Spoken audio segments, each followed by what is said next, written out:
व्यापारी आघाडीतर्फे साक्री रोडवरील फळ पालेभाज्या विक्रेत्या व्यावसायिकांना पालकमंत्री रावल यांच्या हस्ते उन्हाची तहान भागवत 3 लिटर पाण्याचे जार वाटप। याबाबत अधिकृत की आज दिनांक 28 एप्रिल 2025 रोजी पालकमंत्री जयकुमार रावल यांच्या हस्ते साक्री रोडवरील भाजपा व्यापारी आघाडीतर्फे येथील लहान व्यावसायिकांना फळे पालेभाज्या विक्रेते व्यावसायिकांना 3 लिटरचे जार पाण्याचे जार या ठिकाणी वाटप करण्यात आले।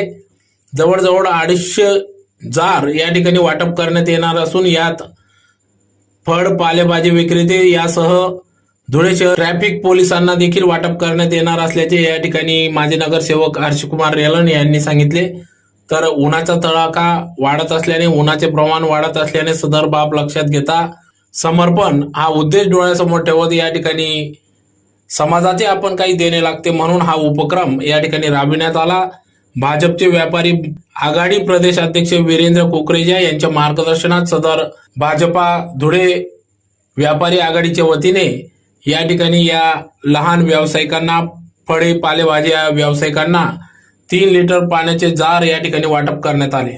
तर या प्रसंगी या ठिकाणी सर्व भाजपा व्यापारी आघाडीचे पदाधिकारी उपस्थित होते। पार्टी व्यापारी आघाडीतर्फे आज आम्ही साक्री रोड येथील जे लहान व्यावसायिक आहेत जे रस्त्यावर बसून उन्हात आपले शरीरात चालवण्यासाठी भाजीपाला विकतात अशा लहान व्यावसायिकांना आम्ही आज रोजी फार ऊन असल्यामुळे आम्ही त्यांना 2.5 लिटरचे थंड पाण्याचे जार वितरित केलेले आहेत।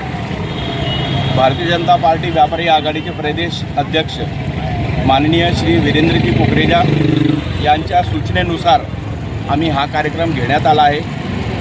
जरी ते रस्त्यावर बसून काम करत असले व्यवसाय करत असले तरी ते आमच्या भारतीय जनता व्यापारी आघाडीचे ते सदस्य आहेत। त्यांना उन्हाचा फार त्रास होतो। एकटी महिला असते, त्याला कोणी रिलीवर नसतो, त्याला पाणी फार जास्त लागते या दिवसांमध्ये। तर सेवा आणि समर्पण भारतीय जनता पार्टीच्या या संस्कृतीनुसार आम्ही आज हे पाण्याचे जाराचे वाटप केलेले आहे। सुमारे 250 जार आम्ही आज दिलेले आहेत आणि अजूनही उद्या काही लोकांना आणि ट्रॅफिक पोलीसला आम्ही उद्या हे जार वितरित करणार आहोत। भारतीय जनता पार्टीतर्फे आज आदरणीय जयकुमार भाऊ रावल आणि आमचे सन्माननीय आमदार अमित भैया अग्रवाल यांच्या हस्ते आज आम्ही हे जार वितरित केलेले आहेत आणि उद्यासुद्धा आम्ही हा कार्यक्रम